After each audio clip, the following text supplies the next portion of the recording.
जवान का पैर गंभीर रूप से जख्मी है। एसपी ने मामले की पुष्टि कर दी है। घायल जवान को रांची भेजने की तैयारी है।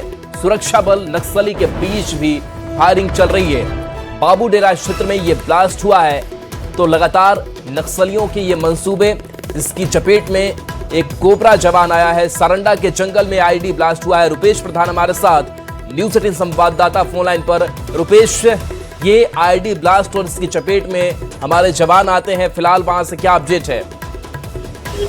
कि आज कल से जो मुठभेड़ चल रही थी, इसमें कल रुक कर रात तक फायरिंग जारी थी और इस दौरान आज भी सुबह जब सर्च ऑपरेशन चल रहा था, इस दौरान नक्सलियों द्वारा प्लांट किए गए आईडी में ब्लास्ट हुआ, जिसके चपेट में कोबरा बटालियन 210 के एक जवान अभिनव कुमार, जिनका नाम बताया जा रहा है, वो गंभीर रूप से घायल हो गए हैं।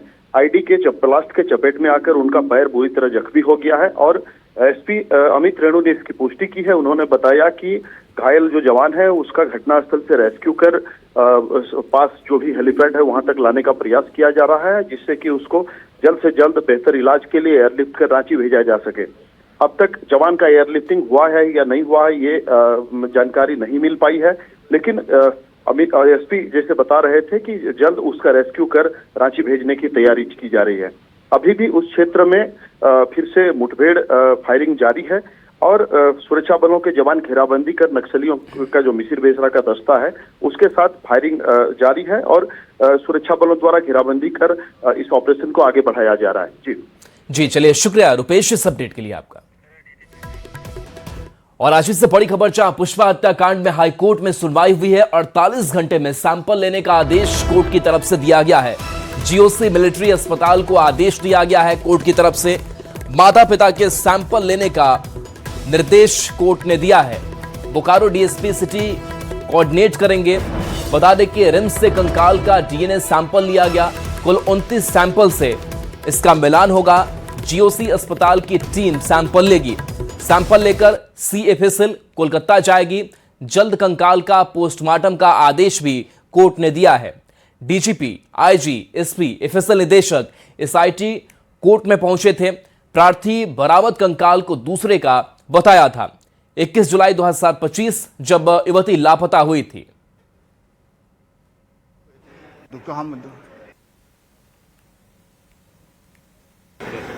बोकारो से लापता युवती पुष्पा कुमारी के मामले में आज झारखंड हाईकोर्ट में अहम सुनवाई हुई। कल भी इस मामले में सुनवाई हुई थी। प्रार्थी की ओर से 4 अधिवक्ता के पैनल ने कोर्ट में जोरदार पक्ष रखा। हम सीधे बात करेंगे अधिवक्ताओं से कि आज कोर्ट में जो एक अहम आदेश आया है, कोर्ट का अहम आदेश मामले में क्या रहा है? देखिए, युवती के जो लापता होने के सवाल है, तो 21 जुलाई 2025 को युवती लापता हुई है।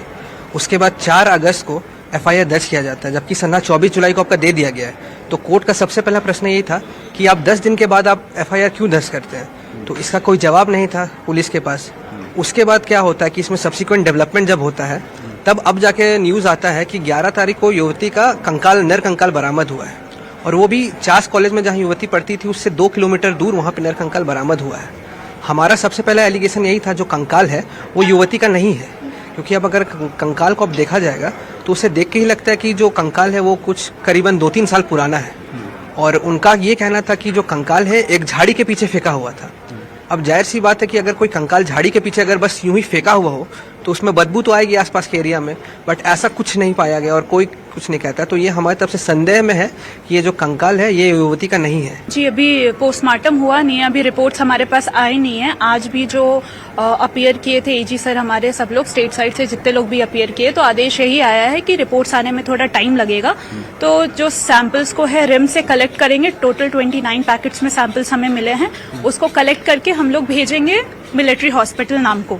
वो हेड जो एसआईटी के है अभी, उनके साथ कोऑर्डिनेट करके वो उनको हेल्प करेंगे उन पेरेंट्स का डीएनए सैंपल कलेक्ट करने के लिए, और जो डीएनए सैंपल्स है रिम्स में स्केलेटन का, वो दोनों को लेके भेजने के लिए सीएसएफएल कोलकाता में। और ये भी आदेश हुआ था कि जो पहली एसआईटी टीम थी उसके इंटरनल इंक्वायरी चल रही थी उसके अंडर, और जो सेकेंड एसआईटी टीम है उसके हेड को भी बोला गया। पहले एसआईटी टीम को इंटरनल इंक्वायरी चल रही है। जाहिर है कि जो अगली सुनवाई 7 मई को होगी वो बेहद अहम होगी। कर्नल प्रभाकर के साथ संजय कुमार सिन्हा, न्यूज 18 रांची। और संजय सिन्हा हमारे साथ जुड़े हैं, न्यूज़ 18 संवाददाता। संजय, 48 घंटे में सैंपल लेने का आदेश हाईकोर्ट की तरफ से और भी कई महत्वपूर्ण टिप्पणियां की गई है। आगे क्या पहल और किस तरीके से पूरी टीम काम करनी है? देखिए, इस मामले में दो बिंदु हैं। सबसे पहली बात कि प्रार्थी की ओर से कहा गया है कि जो कंकाल बरामद हुआ वो युवती का नहीं है, लेकिन अभी कोर्ट का जो आदेश आया है उसमें साफ कहा गया है कि आप जो है जो कंकाल का सबसे पहले रिम्स पोस्टमार्टम कराए, फिर उसका सैंपल लिया जाएगा। फिर दूसरी ओर से जो मिलिट्री अस्पताल जो नामकुम, उसके जीओसी को आदेश है कि आप बोकारो से माता पिता, जो युवती के माता पिता है, उनका सैंपल लीजिए। जाहिर है कि दोनों के सैंपल का मिलान करने जीओसी कोलकाता जो CFL की टीम वहाँ जाएगी और वहाँ जाकर उसका मिलान होगा। मतलब कि अगर वो मिलान होता है और जो जाँच रिपोर्ट आएगी उस पर यह डिपेंड होता है कि वास्तव में कंकाल युवती का है या नहीं है। ये दो बिंदु इधर हो गया। अब दूसरा पक्ष ये है इसका इस मामले में कि देखिए, यहाँ पर कहा यह गया है कि 21 जुलाई से 2025 युवती लापता है। जाहिर है कि इसका जो कंकाल जैसा बता रही है पुलिस की झाड़ी के पीछे मिला है, तो जाहिर है कि यहाँ पर ऐतराज किया गया है। ये बताया गया कि कंकाल काफ़ी पुराना है और युवती जो लापता हुई है आपको 21 जुलाई 2025 को, तो उससे कंकाल से ही इनकार किया गया है। लेकिन पूरे मामले में जो SIT की पहली टीम जांच कर रही थी उस टीम पर सवाल है। अब विभागीय कार्रवाई की जानकारी भी कोर्ट की ओर से कोर्ट को दी गई है। तो कुल मिलाकर देखिए, 7 मई को जो सुनवाई होगी वो बेहद अहम होगी, क्योंकि सुनवाई के दौरान कोर्ट के पास पूरा समय जो है एक सब्सटेंस होगा, पूरा आपके जांच रिपोर्ट होगी कोर्ट के पास। और ये वास्तव में उस समय कोर्ट के पास ये भी उपलब्ध होगा कि वास्तव में कंकाल को लेकर रिपोर्ट क्या है। जाहिर है कि जब कंकाल को लेकर रिपोर्ट आएगी, अगर कंकाल अगर युवती का है तो फिर इस मामले के अलग पक्ष होंगे। अगर इस कंकाल युवती का नहीं है तो फिर जांच की शुरुआत तो ही जाएगी कि वास्तव युवती है तो कहाँ है और किस हालत में है। तो ऐसी स्थिति में कुल मिलाकर देखिए कि 7 मई की सुनवाई पर सबकी नजर है और फिलहाल इस बीच जो है जांच रिपोर्ट होगी, वो जांच रिपोर्ट बेहद अहम होगी। जी चलिए, बिल्कुल संजय, तो ये जांच रिपोर्ट अहम पड़ाव लेकर आएगा इस पूरी हत्याकांड में। चलिए, बहुत बहुत शुक्रिया इस अपडेट के लिए आपका। बढ़ते आगे, बोकारो से बड़ी खबर है, जहां पर पुष्पा हत्याकांड में सैंपल लिया गया, माता पिता का DNA सैंपल लिया गया है। हाईकोर्ट की सुनवाई के बीच सैंपल अस्पताल लाया गया। आरोपी ने नार्को टेस्ट की मांग की है, माता पिता ने नार्को टेस्ट की मांग की है। पिंडरा जोरा थाना पुलिस लेकर इन्हें पहुंची है। तो पुष्पा हत्याकांड में माता पिता का DNA सैंपल लिया गया है। इसके साथ साथ माता पिता ने नार्को टेस्ट की भी मांग इस मामले में की है।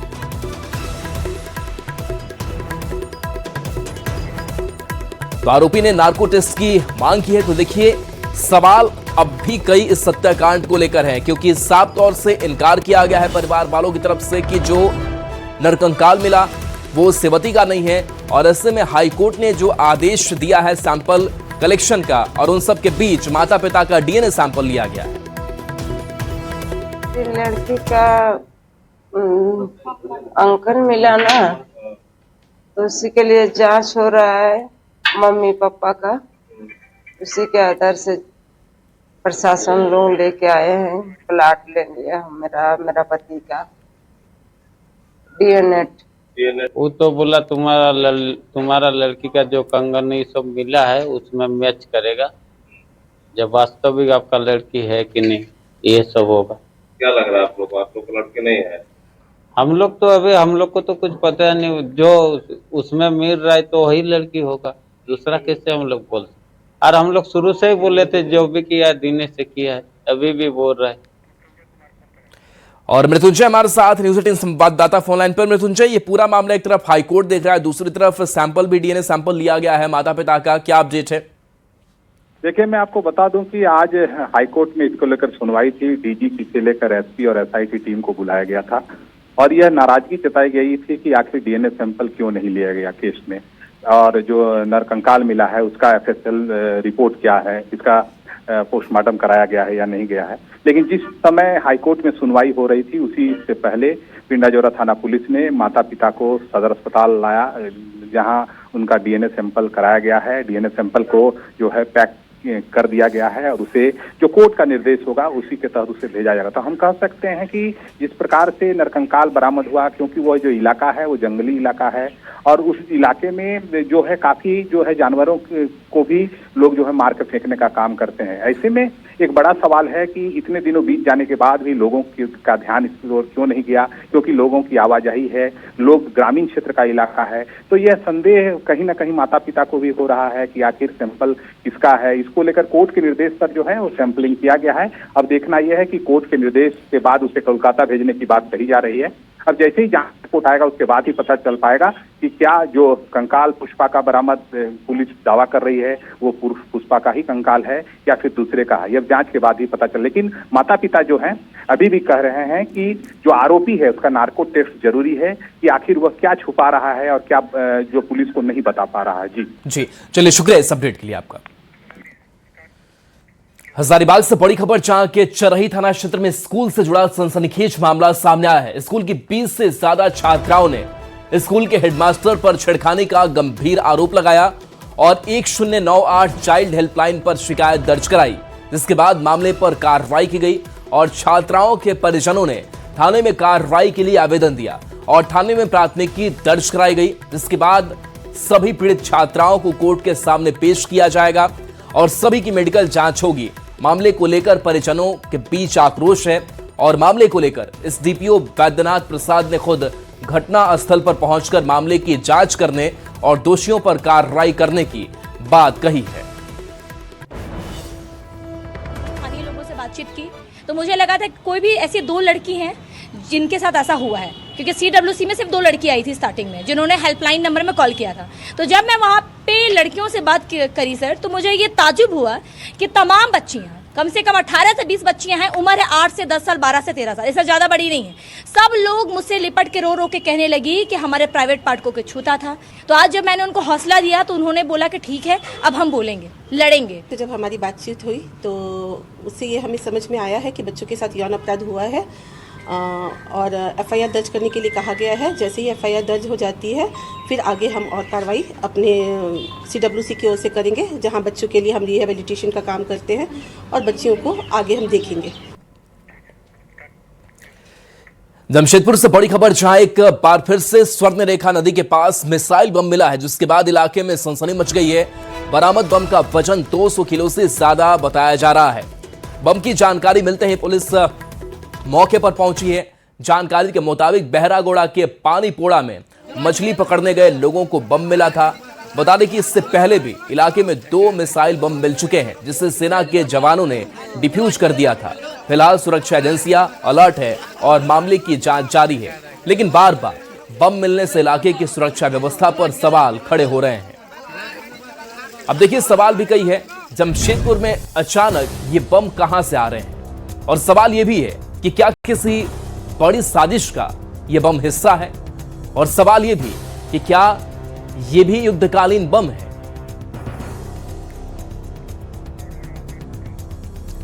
धनबाद से बड़ी खबर, जहां कोयला कारोबारी की कार पर फायरिंग हुई। कारोबारी को 3 गोलियां लगी। घायल को अशरफी अस्पताल में भर्ती किया गया है, इलाज जारी है। कारोबारी को दुर्गापुर रेफर किया गया है। बरवड्डा थाना पुलिस ने कार जब्त भी किया है। तेतुलमारी थाना क्षेत्र का यह मामला बताया जाता है। अब देखिए, इस घटना के बाद सवाल यह कि झारखंड में पुलिस का खौफ क्या खत्म हो चुका है? इस तरीके से सरेआम गोलीबारी होती है, आखिर किसके निशाने पर झारखंड के कारोबारी हैं? और सवाल यह है कि बार बार कारोबारियों पर यह हमले क्यों हो रहे हैं?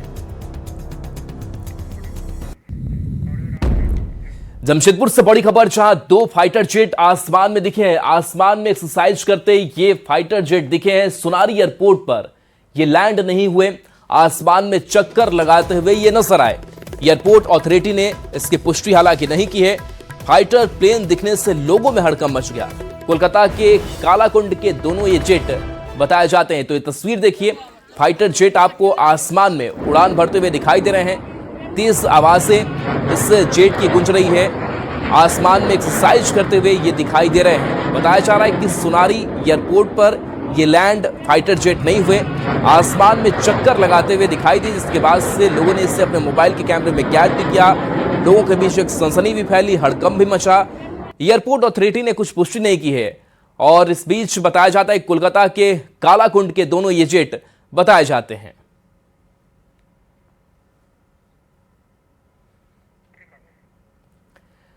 तो देखिए आसमान में ये एक्सरसाइज करते हुए फाइटर जेट दिखाई दिए हैं। तो 2 फाइटर जेट जो आसमान में दिखाई दिए हैं, हालांकि इस पर कोई आधिकारिक बयान, कोई पुष्टि एयरपोर्ट अथॉरिटी की तरफ से सामने नहीं आई है। लेकिन एक बार फिर से जरा इस तस्वीर को देख लीजिए। ये तस्वीर लोगों के लिए रोमांच पैदा करने वाला भी था, सोचने वाला भी था कि आखिर आसमान में क्या चल रहा है। बताया जाता है कि सोनारी एयरपोर्ट पर ये फाइटर जेट लैंड नहीं हुए, लेकिन आसमान में चक्कर लगाते हुए जरूर देखे गए।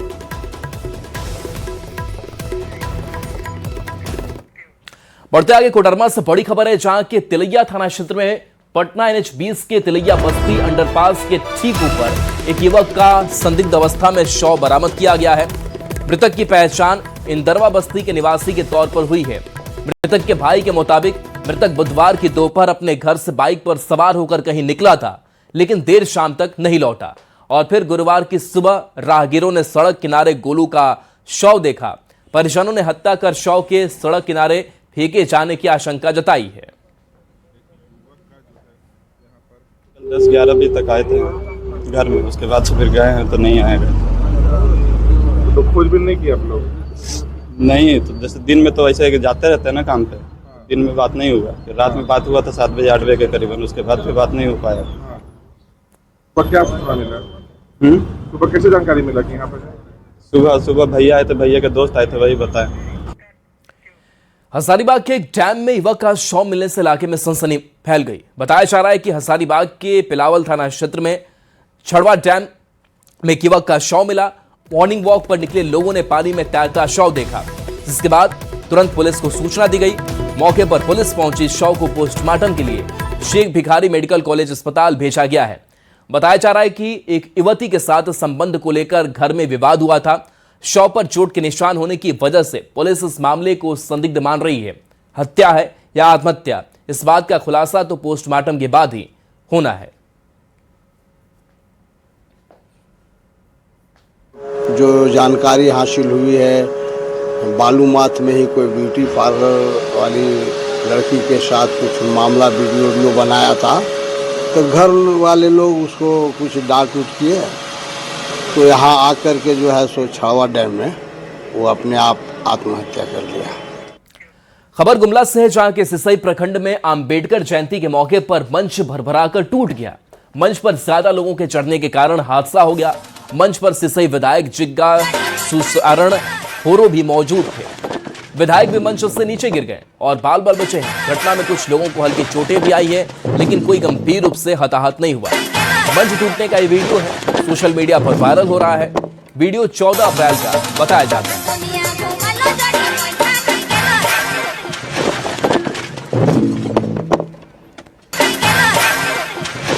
तो ये तस्वीर जरा देख लीजिए, जहां पर गाना चल रहा है, लेकिन इसके बीच ये मंच जो है वो टूट जाता है।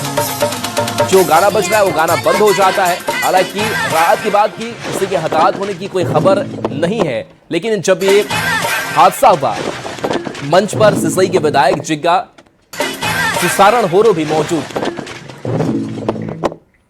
जमशेदपुर में चोरों का आतंक रुकने का नाम नहीं ले रहा है। जमशेदपुर के चेलको थाना में नीलचीक वाला बस्ती गायत्री नगर में चोरों ने घर का ताला तोड़कर लाखों के गहने और सोने चांदी के जेवरात की चोरी की घटना को अंजाम दिया। चोरों ने घर के सभी कमरों के ताले काटकर उसमें रखे अलमारी से करीब 15 से 20 लाख के सोने चांदी के आभूषण लेकर फरार हो गए। सूचना मिलते ही पुलिस मौके पर पहुंची। पुलिस मामले की जांच पड़ताल में जुट गई है।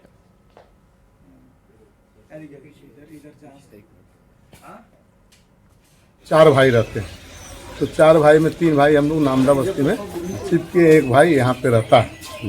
तो बताया तो हम लोग तुरंत सबको फ़ोन किए, देख रहे कि हमारा लॉकर का जो है सामान टोटल बिखरा हुआ, कुछ है नहीं इसमें, सामान खाली कवर है। और कवर में माने जैसे जो भी सोना है, लगभग 8-10 लाख का सोना हमारा भी जो था। 6 गेट का ताला तोड़ा गया है, काटा गया है। ये मान के चलिए कि जो गोल्ड है, गोल्ड का तो अनुमान हम नहीं लगा सकते कितना क्या था, लेकिन फिर भी अंदाजा एक तो बोला जाए तो 6, 7, 8 अभी मुझे जहाँ तक लग रहा है कि उतना कम से कम मतलब फिर इधर उधर मतलब चोरी हुआ है। गिरिडीह से बड़ी खबर, जहां टोल प्लाजा के पास बड़ा हादसा हुआ है। 3 गाड़ियां आपस में टकरा गई। तीनों गाड़ियों में भीषण आग लग गई। गुड़ कोयला लदे ट्रक में टक्कर हो गई। गुड़ लदे ट्रक के चालक उपचालक की मौत की खबर भी है। कोयला लदे चालक की स्थिति गंभीर है। दोनों ट्रक जलकर खाक हो गए। घटना के बाद इलाके में अफरा तफरी मच गई। दमकल की टीम ने आग बुझाने की पूरी कोशिश की। कुलगो टोल प्लाजा के पास का यह मामला सामने आया है। तो ये तस्वीर देखिए किस तरीके से इन गाड़ियों में आग लग चुकी है। 3 गाड़ियां आपस में टकराती है, आग लग जाती है और दमकल की टीम जो है आग बुझाने में जुटी रही, लेकिन तब तक सब कुछ जलकर खाक हो चुका था। लेकिन सबसे बड़ी बात इस घटना को लेकर के सामने ही आ रही है कि इस हादसे में चालक उपचालक की मौत हो गई। 16 चक्का का एक टेलर के रूप में थे, उसमें गुड़ लोड थे। वो खड़ी आइसर गाड़ी और उसके जस्ट आगे भी एक 18 चक्का की गाड़ी थी, उसमें कोयला लोड थी। इस सब भीषण हादसा हुई कि चंद मिनट में ही आग लग गई। और इसमें ड्राइवर अब क्या दबे हुए हैं कि इसका शंका नहीं सोच पा रहे हम लोग, लेकिन तुरंत देखते देखते आग लग गई है।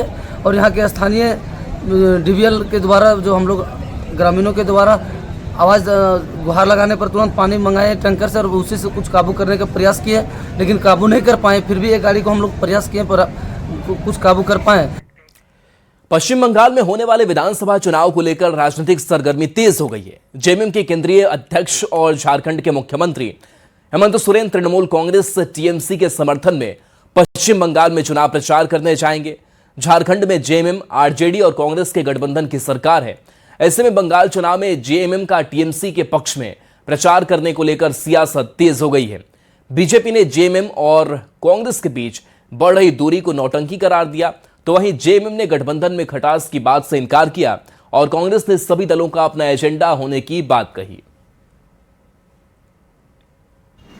देखिए, अब ये गठबंधन के बीच में कैसा ऑल इज वेल अगर होता तो झारखंड मुक्ति मोर्चा कांग्रेस को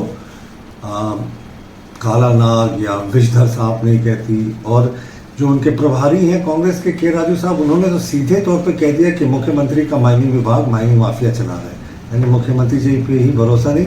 और जेएमएम कह रही है ये काला सांप है। तो अब इनको डिसाइड करना है सांपनाथ और नागनाथ का गठबंधन में कि कौन कितने उम्मीदवार को लड़ेगा।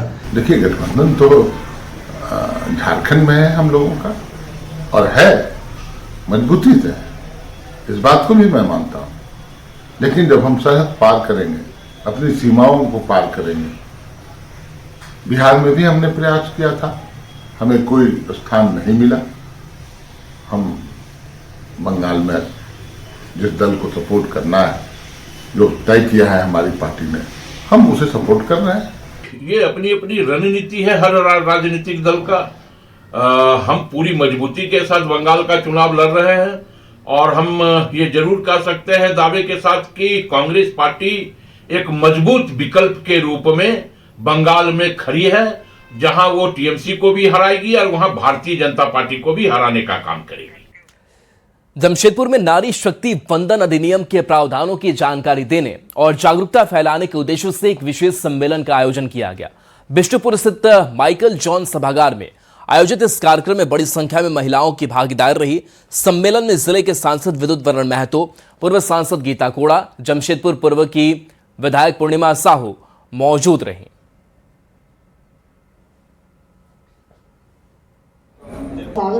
प्रधानमंत्री और विश्व के नेता भाई नरेंद्र मोदी की देखरेख में उनका सोच है कि अगर हम महिला को बेहतर सम्मान और अधिकार नहीं देंगे तो हम विकसित राष्ट्र का निर्माण कतई नहीं संभव है।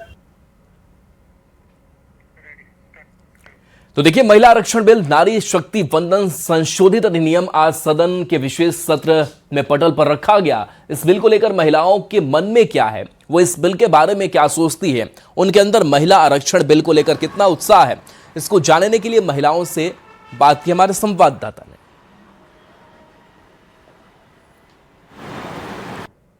आज महिलाएं या फिर कहें युवतियां किसी भी क्षेत्र में पीछे नहीं है, कंधे से कंधा मिलाकर काम कर रही हैं और हर क्षेत्र में अपने आप को प्रदर्शित कर रहे हैं। बता दें कि राजधानी रांची में भी कुछ इसी तरह की तस्वीर हमें देखने को मिल रही है। वहीं अगर बात करें तो आज संसद के विशेष सत्र में एक जो महिला शक्ति वंदन अधिनियम है वो भी पारित होगा। यहाँ पर प्रस्ताव लाया जाएगा जिस पर तमाम दलों के द्वारा चर्चा की जाएगी। तो कहीं ना कहीं महिलाओं को राजनीति क्षेत्र में भी आगे बढ़ाने की पहल है और ख़ासतौर से महिलाएं जिस तरह से आज आगे बढ़ रही हैं वो अपने आप में प्रदर्शित करती हैं कि वो किसी से कम नहीं। हम जानने की कोशिश करेंगे कि आखिर किस तरह से देखती हैं आज जो ये संसद में महिला जो शक्ति अधिनियम पारित हो रहा है बिल, तो ये प्रस्ताव आ रहा है, तो उस पर किस तरह से देखती हैं और कितना ये आप लोगों को भी सक्षम बनाता है और खुद को काफ़ी टाइम से लड़कियों को दबाया जाता है, तो ये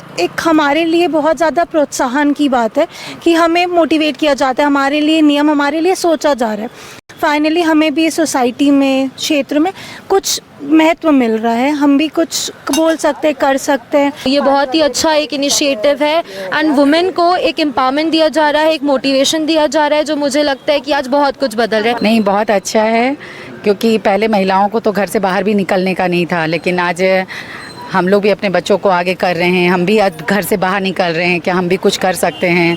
तो ये बहुत अच्छा है कि उन्हें अब हर दृष्टि से मतलब सम्मान दिया जा रहा है। और चलिए न्यूज़ 18 पर खबर